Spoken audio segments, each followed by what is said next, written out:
öz işine berilip, öz tarmağının kıymıldatkıç gücüne aylanıp, өлкөнүн жалпы өнүгүүсүнө салым кошуп келе жаткан, элге эмгек өткөн, күжүрмөн иши менен айырмаланган, билим берүү жана маданий потенциалын өнүктүрүүгө кошкон зор салымы, илимий усулдук эмгектерди, окуу куралдарын жазып, ошондой эле кесиптик ишмердигиндеги чоң жетишкендиктер үчүн кылган ак кызматтары үчүн терең ыраазычылык билдирем.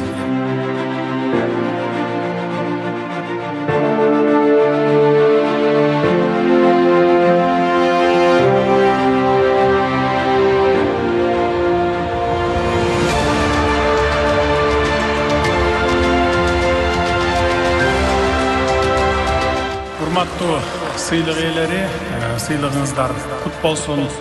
Дайыма ийгиликтердин үстүндө жүрө бериңиздер. Бар болуңуздар.